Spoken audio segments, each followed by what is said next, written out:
Hello students, my name is Sagar Pandya and welcome back to the YouTube channel. Today we are going to start with a very interesting chapter of our syllabus, that is chapter number 3 Applied History. बच्चा ये बहुत simple chapter है, थोड़ा बड़ा है, tricky है, important है and 10th standard board exam का जो पेपर रहेगा उसमें से कम 7 मार्क्स के क्वेश्चंस इसमें से पूछे जा सकते हैं. So let us start with the first part, learning about applied history. जब भी हम लोग ये चैप्टर पढ़ते हैं अप्लाइड हिस्ट्री का मतलब क्या होता है, जैसे ये दो वर्ड हिस्ट्री क्या होता है. सबसे पहले हिस्ट्री मतलब the events that have occurred in past में जो इवेंट्स हुए हैं उसको हिस्ट्री बोलते हैं. ऑब्वियसली सर हमेशा ये क्वेश्चन आता है, सर ये हिस्ट्री का इंपॉर्टेंस क्या है, मतलब फ्यूचर में हमें क्या इंपॉर्टेंस देने वाला है वो history. So in this particular chapter we are going to learn कि ये हिस्ट्री को अप्लाई कैसे करना है, मतलब ये हिस्ट्री का एप्लीकेशन अपने लाइफ में और पीपल का बेनिफिट किधर हो रहा है उसके बारे में हम पढ़ने वाले in this chapter. So people किस तरह से बेनिफिशियल हो रहा है. Are you getting my point. इसका मतलब होता है the application of history for the benefit of the people in the contemporary time and for the future. Contemporary मतलब आज का जमाना, मतलब today's present day, and for the future. तो हमेशा हम लोग कंपैरिजन करते हैं. जैसे फॉर एग्जांपल हम लोग देखते हैं कि यहाँ पे हम लोग फार्मिंग एक्टिविटी कैसे होता था, पहले कैसा होता था, और आजकल देखें और रादर सुपर मॉडर्न एरा में बाद में अगर आएगा वो एरा में देखेंगे तो उसमें किस तरह से फ्यूचर टाइम्स में फार्मिंग होगा.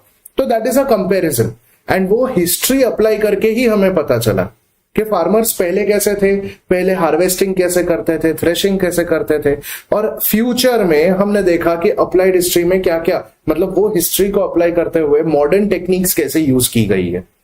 मूविंग फॉरवर्ड, जब भी हम लोग नॉलेज ऑफ हिस्ट्री का बात करें, in finding the solutions to contemporary social issues. What is contemporary मतलब today's day social issues, and उसका सोल्यूशन फाइंड करना एंड इनकॉर्पोरेटिंग देम.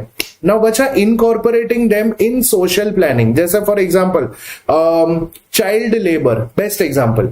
तो चाइल्ड लेबर का बात करें तो चाइल्ड लेबर क्या होता है, obviously it is a very wrong thing which is done, but उसका सोल्यूशन लेना बहुत जरूरी है. यस, सो उसके लिए क्या बनाए जाते हैं, प्रोजेक्ट्स एंड प्रोग्राम्स, कि भाई ये चीज नहीं होनी चाहिए. And this creates an opportunity for the people to participate along with the technical expert. मतलब कुछ प्लान किया तो उसको पार्टिसिपेट करने के लिए टेक्निकल एक्सपर्ट लेना भी, उसका जो माइंडसेट है, उसका जो पॉइंट ऑफ व्यू है वो समझना भी जरूरी है. Along with that, participation in the capacity of tourists visiting museums and ancient sites.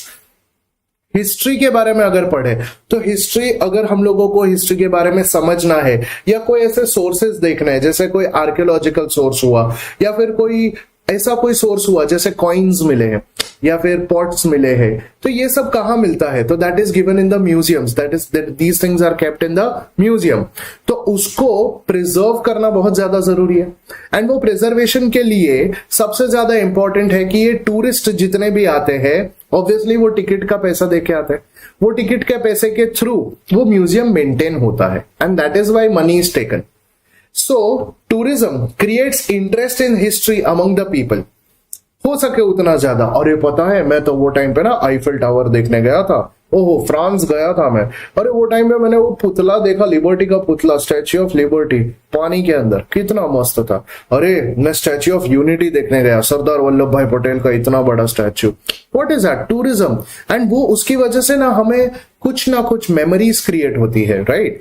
So memories create होती है एंड उसके बेसिस पे लोगों को हिस्ट्री में भी इंटरेस्ट आता है. अच्छा, सरदार वल्लभ भाई पटेल का स्टैच्यू है तो ये कौन थे, why is he called as लोखंडी पुरुष, आयरन मैन ऑफ इंडिया, क्यों ऐसा बोला जाता है, और why was he the first home minister of our country. तो ये सब डिटेल में पढ़ने का क्यूरियोसिटी आता है. इसके लिए there are various volunteers who are there to participate in conservation and preservation projects in your own city and their town और विलेज. मतलब हर एक टाउन या विलेज में कंजर्वेशन प्रिजर्वेशन होता है. हर एक पर्सन वॉलेंटियर करता है to participate in conservation and preservation project. तुम्हारे लाइक फॉर एग्जांपल कोई एरिया में हो रहा है, जैसे हम लोग आजकल देखे तो बेस्ट एग्जांपल देता हूं, गणपति विसर्जन होता है, उसके बाद बहुत सारे क्लब्स है या ऑर्गेनाइजेशंस है, वो लोग बीच क्लीनिंग के लिए जाते हैं. ये बीच क्लीनिंग के लिए जाते हैं, उसका पीछे रीजन क्या है, तो उसके पीछे रीजन वही है that you are contributing towards society. Clear. Hence we want, जब भी हम लोग देखते हैं तो देर आर वेरियस आइडियोलॉजी जो सब लोग परस्यू करते हैं. तो when we want to pursue an ideology in history, people से that there is no career in history. बहुत बार ऐसा होता है, अरे हिस्ट्री पढ़ के क्या करेगा. मैं बताता हूं हिस्ट्री का इंपॉर्टेंस क्या है. I have heard that history is only for historians and subjects wishing to pursue higher studies in the subject, and that is not pertaining to practical life. But history का importance ये subjects में, आज rather ये chapters में हम पढ़ने वाले कि क्यों important है history. It does not have any applicability, ऐसा लोग बोलते हैं, and it is economically not productive field. But yes, ऐसा नहीं है. People have a lot of misgivings about practicality of the knowledge of history. Public history इसके लिए समझना बहुत ज्यादा जरूरी है. Now what is public history? Important paragraph है, एग्जाम में आ सकता है, 2 मार्क का आंसर है. Public history helps to overcome such misgivings and make history meaningful in everyday life, connecting people to history. There are so many different universities आज अगर देखे, not only in India but in abroad as well, जहां पे public history के courses बनाए जाते हैं. So when we talk about courses in public history, अपने इंडिया में एक यूनिवर्सिटी है जिसका नाम है Srishti institute of art design and technology. ये किधर है? बेंगलुरु में, कर्नाटका में. And this has an independent department of centre for public history. This is a very important university for maintaining, protecting and providing history to the people who are learning about history. When we talk about applied history, obviously हम लोग देख सकते हैं बहुत सारे research in various fields. जैसे for example, history is a chain of past events. So we can clearly see कि आज अगर देखें तो it shapes our present lifestyle as well as our future lifestyle. So उसके basis पे these are related to various fields जैसे SRP. क्या?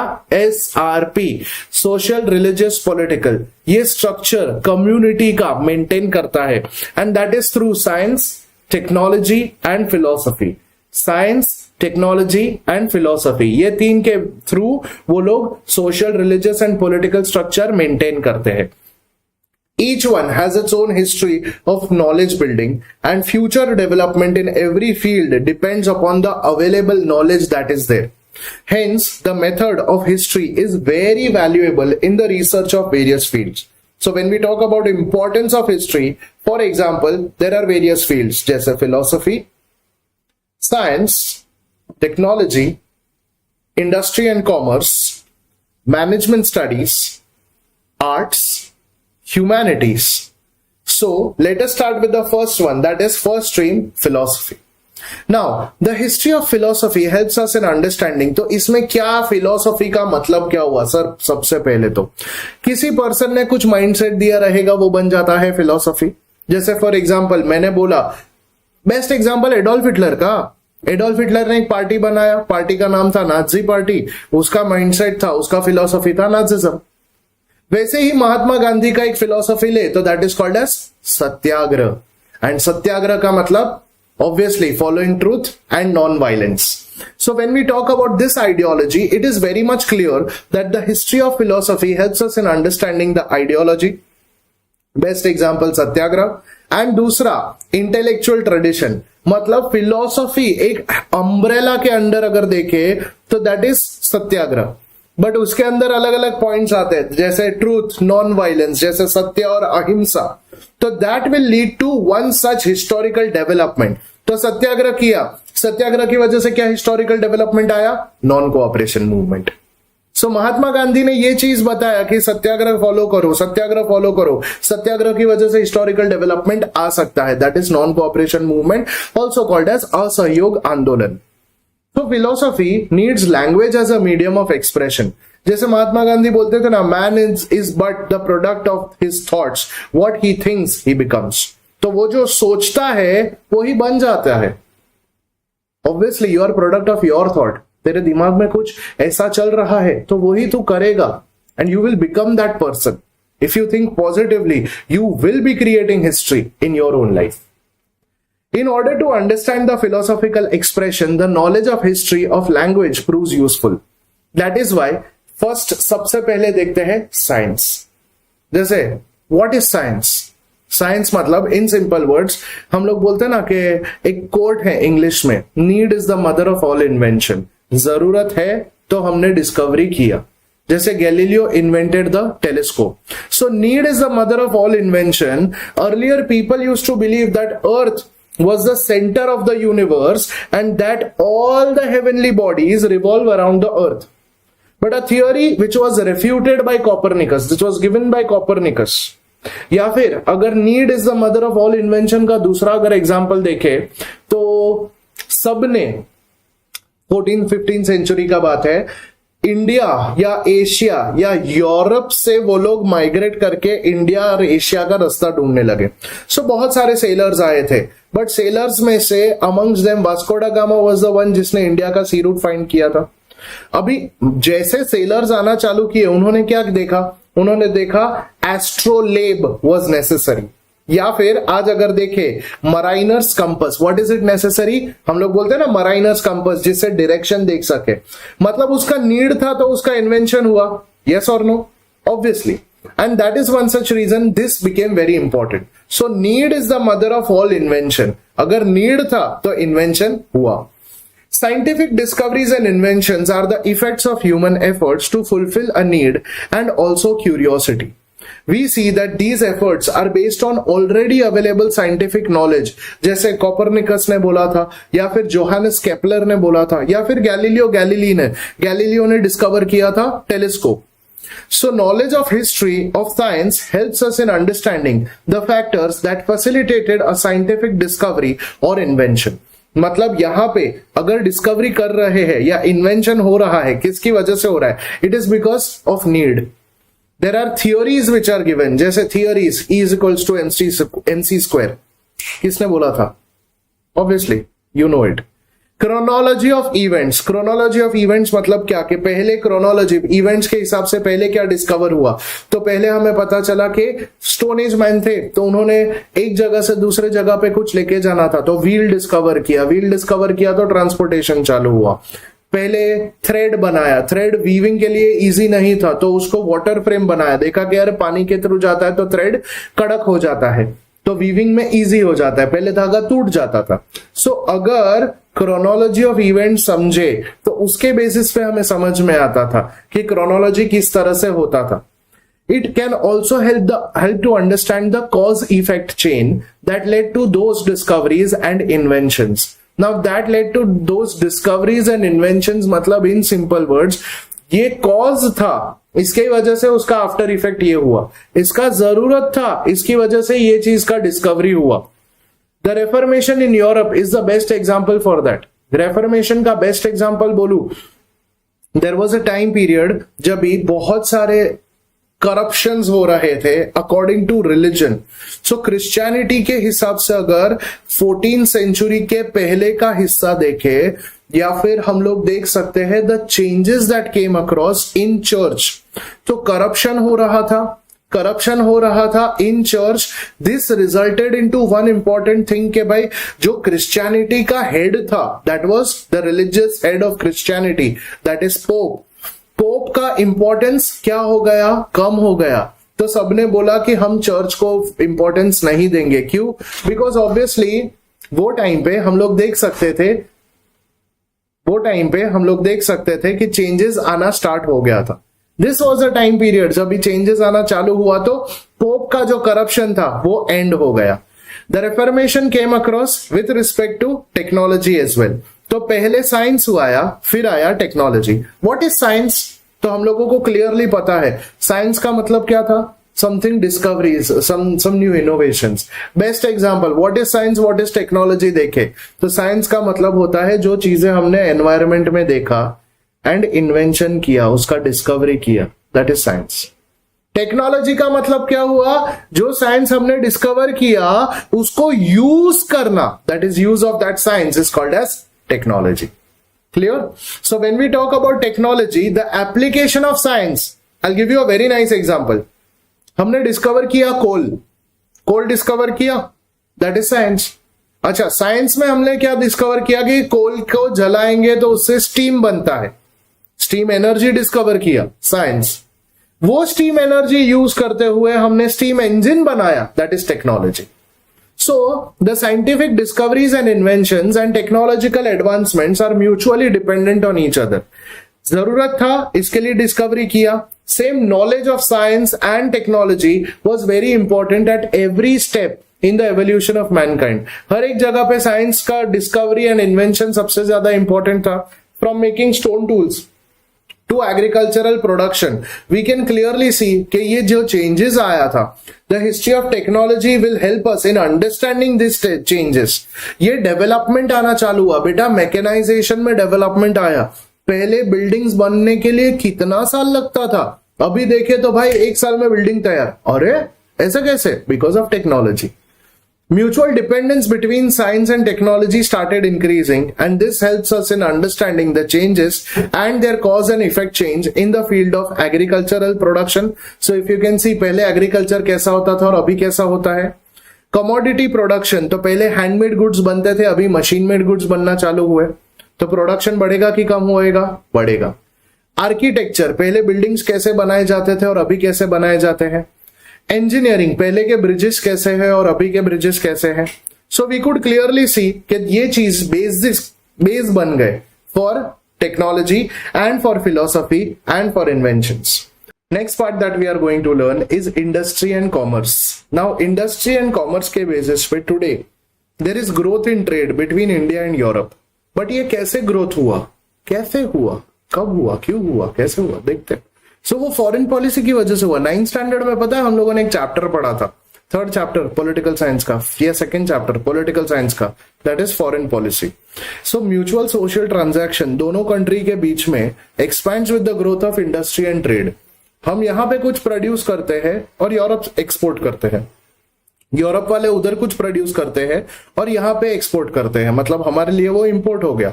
और ये जो एक्सचेंज होता है that is on the basis of economy, but उसके बेसिस पे हम लोग सोसाइटी या सोशल ट्रांजैक्शन भी एक्सपेक्ट कर सकते हैं। Now what is social transaction? मतलब इंटरनली सोसाइटी में यहां का सोसाइटी एंड वहां का सोसाइटी दोनों मर्ज हो रहा है, समझना पड़ता है हमें एक दूसरे के सोसाइटी को।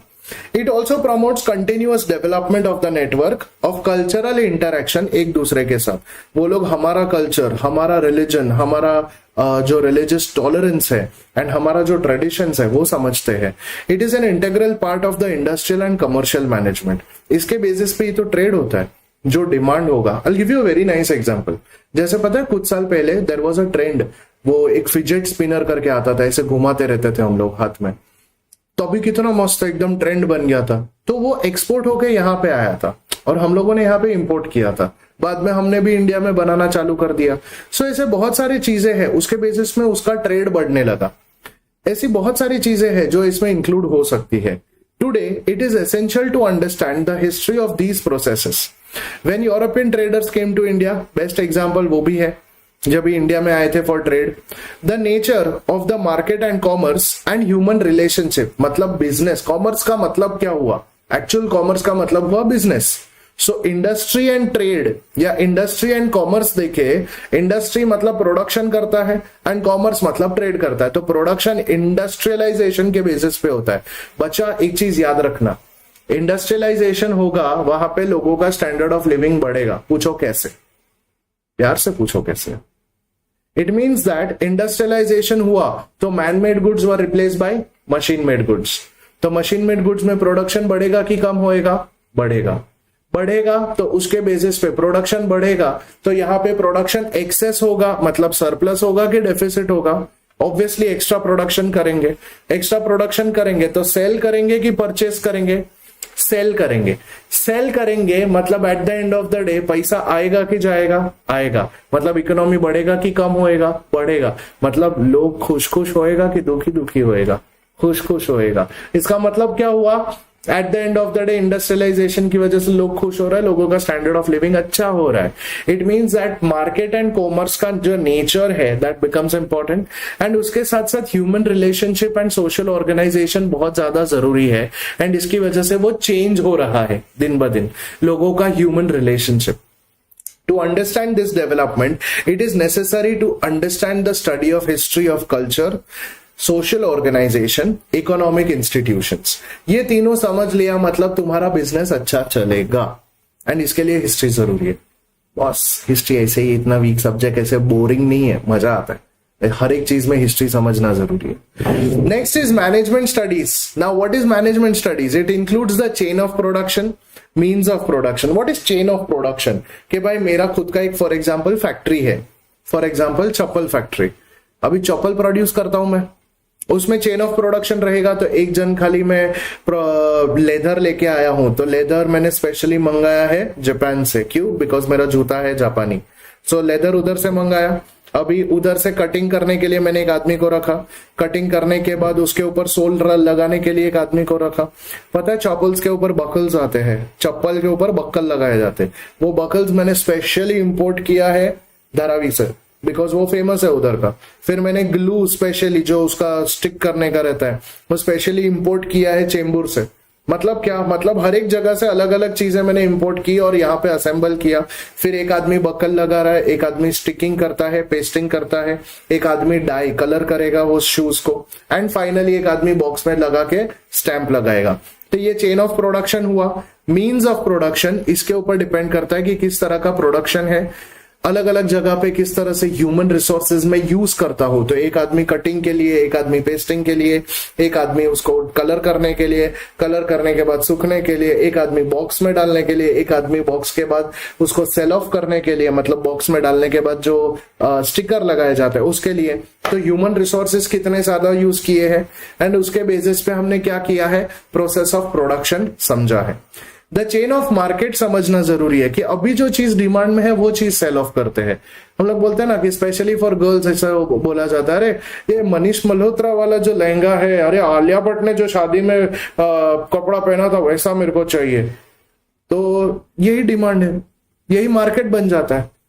एकदम बेचने वाले भी वैसे होते हैं, चेन ऑफ मार्केट वैसे ही डिपेंड करते हैं। जैसे अरे मैडम दीपिका ने शादी में यही पहना था, यही ले लीजिए। अरे चेन ऑफ मार्केट वैसे डिपेंड करता है। सेल्स मैनेजमेंट उसके बेसिस पे डिसाइड किया जाता है कि क्या ज्यादा चीजें बिकेगी और उसके बेसिस पे बिजनेस किया जाएगा। एंड इसके लिए it is essential to understand two things. First, the psychological character of the people working at various levels.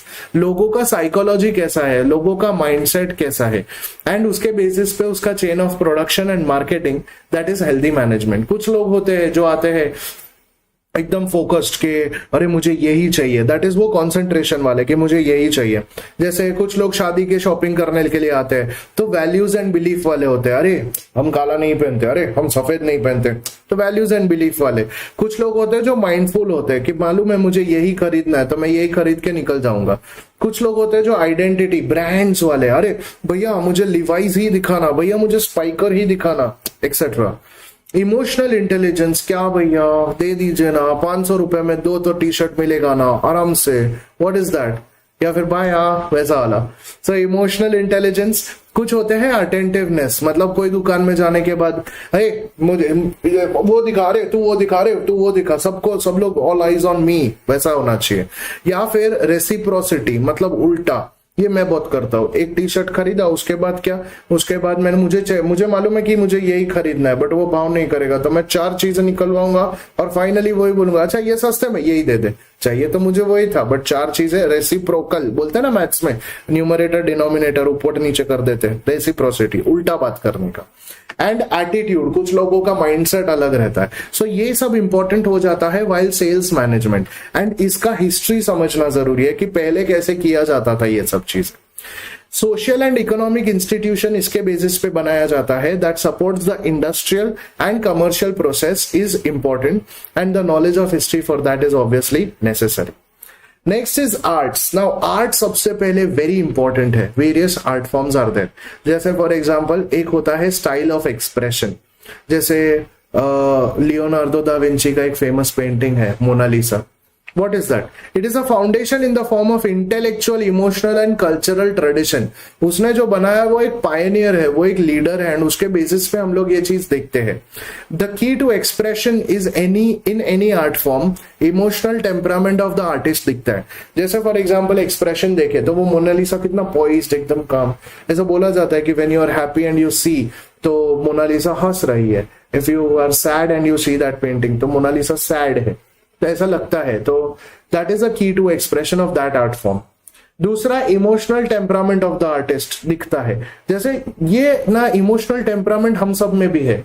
अपना कोई भी रफ बुक ले लो और उसके लास्ट पेज पे देखो, तुम लोग भी आर्टिस्ट हो, तुम लोग ने भी ना कभी कभी फ्रस्ट्रेशन में का और कभी कभी तो पेन भी ऐसे पकड़ के, what is that? That is emotional temperament. वो हम लोग दिखाते हैं इन आवर आर्ट फॉर्म। सो वो हर एक आर्टिस्ट का अलग अलग चीजें होता है। Along with that, the development of history in the art form is very necessary. What is development in history? जैसे पहले आर्ट फॉर्म कैसा होता था और आज का आर्ट फॉर्म कैसा होता है, and this can be understood with the help of cultural history. Next is humanity. Now arts and humanities are two very similar things, but humanities में कुछ disciplines होते हैं, जैसे anthropology. Anthropology मतलब study of humans. Anthropology मतलब study of humans. Archaeology, study of remains. Political science, obviously हम पढ़ रहे हैं, study of politics. Economics, पैसा, रोकड़ा, दमड़ी, कैश, पैसा किधर से आ रहा है, economy study. Along with that, sociology, society का study, and along with that, history, the events that have occurred in past. So to understand the history of the origin and the development of these disciplines is an essential part of the learning. That is why all disciplines have their origin in philosophy. तो समझ रहे हैं, हमने start किया था with philosophy और humanities भी end किया विद फिलोसफी, तो पूरा सर्कल वापस आ गया। Alright dear students, ancient people का एक बात कर लेते हैं। Ancient people need to speculate to understand the relationship between the universe and the human existence. पहले ऐसा था, यूनिवर्स का और ह्यूमन एग्जिस्टेंस का जो कनेक्शन था वो समझते थे हम लोग। बट आज अगर देखें तो जैसे माइथोलॉजिकल स्टोरीज बेस्ट एग्जांपल है। The origin of the world का स्टोरी वही बोलते थे, best example Ramayana and Mahabharata. Yes, the universal order उसमें एक्सप्लेन किया जाता है, या फिर ह्यूमन लाइफ एक्सप्लेन किया जाता है। गॉड्स एंड गॉडेसेस का एक्सप्लेनेशन है, rituals and their philosophical explanation. जैसे फॉर एग्जांपल यूनिवर्सल ऑर्डर, किस तरह से जो हम लोग ग्रहों की दशा बोलते हैं, ह्यूमन लाइफ बोलते हैं कि किस तरह से वो कनेक्ट होते हैं। गॉड्स एंड गॉडेसेस के बारे में देखते हैं, जैसे फॉर एग्जांपल ब्रह्मा विष्णु महेश, या रिचुअल्स किए जाते हैं बहुत सारे, ओम यम यम यम स्वाहा, मतलब वो यज्ञ किया जाता है, हवन किया जाता है। And their philosophical explanation.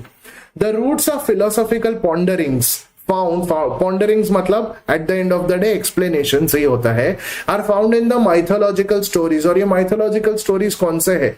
जैसे for example the Veda. Veda मतलब 4 Veda, Purana, Rigveda, Samaveda, Yajurveda and Atharvaveda.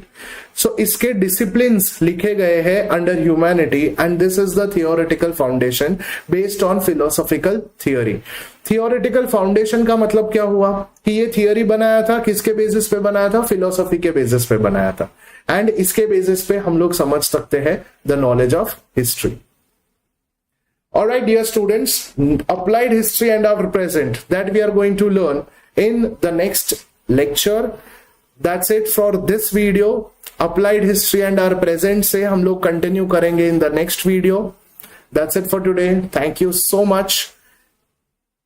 All the best for your exam and stay blessed. Take care.